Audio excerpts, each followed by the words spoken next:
Stop me if you've heard this one before. You're a tax-paying citizen of this country and the state of Nevada. You think to yourself, wait a second, where the heck are my taxes going? What is my government up to? Where is the government? All excellent questions to be asking in this, the year of our Lord 2025. Well, that's why I'm here in an extremely cloudy and a little cold Carson City to tell you about Nevada's state legislature and why it's one of the weirdest legislatures in the country and why you should care. From Battle Born Progress, this is Battle Born Bytes. I'm Jacob Solis. Let's roll. Let's get after it. Let's just rock and roll.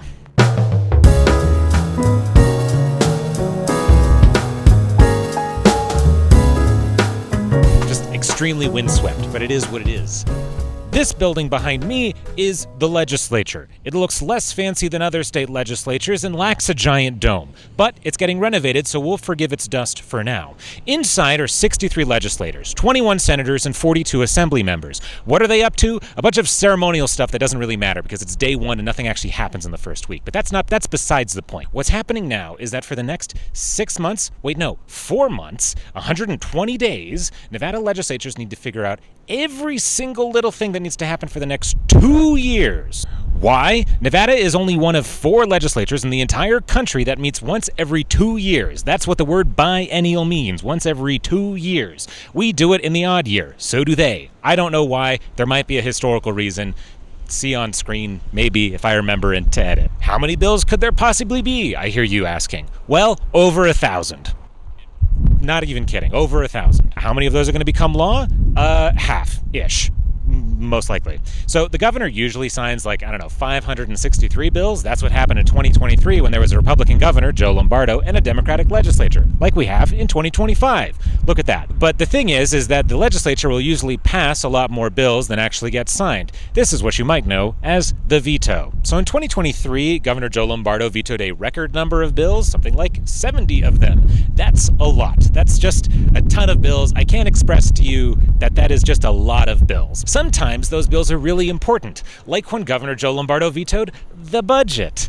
And that forces something called a special session. What's a special session? It's exactly what it sounds like. Oh, the regular session's over, but we ran out of time to do something? Better call a special session. So last year, that's exactly what happened, and they had to pass a budget after the regular session happened. So when I say that we really only do legislative sessions every other year, sometimes it's more than every other year because we have a bunch of special sessions. But wait. How many special sessions are there, actually? Well, glad you asked. There's exactly 35 of them. But here's something to know. They're getting faster all the time. Of those 35, 10 have happened since 2010. 5 have happened since 2020. You do the math. This is like Pacific Rim. I don't know if that reference is even going to land on anybody. But no one's seen Pacific Rim. There's a whole bit where the monsters keep coming exponentially faster, so it's like special sessions will keep happening exponentially faster until we eventually have an annual legislative session, even though no one wants one, but the governor's just going to call one every year anyways. But this is a future that doesn't exist. But you know what? I've rambled long enough, and frankly, it's really cold. So now we're going to switch to Inside, where I'm going to teach you some legislative vocabulary to wow your friends and shame your enemies. Vocab word number 1, LCB, technically 3 words, Legislative Council Bureau. They are the bones of the legislative system. You need a bill written? LCB. You need your hearing streamed? LCB. They're everywhere, all at once. Our second legislative vocab word is also cheating because it's legislative time. This includes multiple concepts like call of the chair.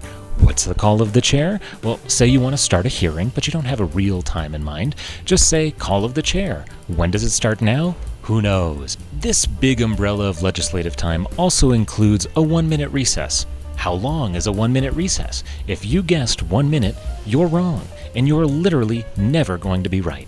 Congratulations. So our last word, again, technically not a single word. Technically, it's more of a number. It's a 2/3 majority. You may think you know what that means. Oh, a 2/3 majority. They use this in the big government. Correct. But here's how it matters in Nevada, because obviously you need a 2/3 majority to override a governor's veto. Remember earlier when I said that last session, the governor vetoed a record number of bills.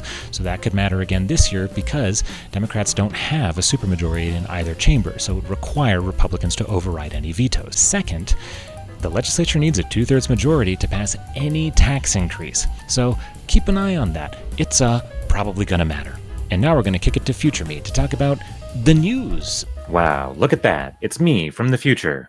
Thanks, past me. So this is what a normal episode of Battle Born Bytes is probably going to look like. It's going to be me in a chair talking about the news, but it's news that matters to you. So, this week I figure legislative theme, let's stick to the legislature. And we're going to start with basically the only legislative story that matters, because I'm going to let you in on a secret. The beginning of a legislative session is usually much chiller than the end of a legislative session. This is because everyone has not had time to get on each other's nerves yet, and they actually haven't introduced all the bills that they're going to get mad at each other over until later, like, I don't know, April or something. But to get into it, we need a little bit of context, so I'm going to run through this literally as quickly as I can.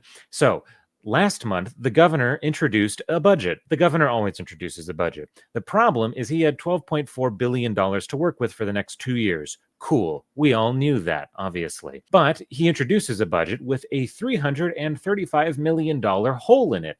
Oopsie daisy, I think, is the technical term for this problem. Democrats at the time got notably upset because why would you do such a thing? Nevada, like a lot of states, requires a balanced budget. We're not like the federal government where you can run a giant deficit. You kind of need money in to be money out. So a $335 million hole?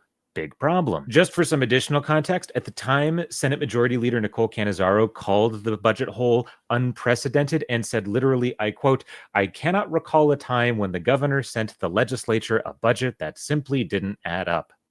Neat. Well, the governor's office finally fixed that, mostly, this week by submitting a bunch of amendments that mostly made a lot of the continuing funding they wanted in that original budget into one-shot funding. What's the difference between continuing and one-shots? Well, it's what it sounds like, but the real important thing here is that one-shots are basically guaranteeing that whatever you're making a funding decision over is a political football. Why decide to fund something once when you could decide every legislative session in perpetuity, and then everyone can get mad about it every single time instead of once? It's excellent stuff. What are these one-shot funding decisions? Well, here's one: $140 million for pre-K programs in Nevada. Exciting.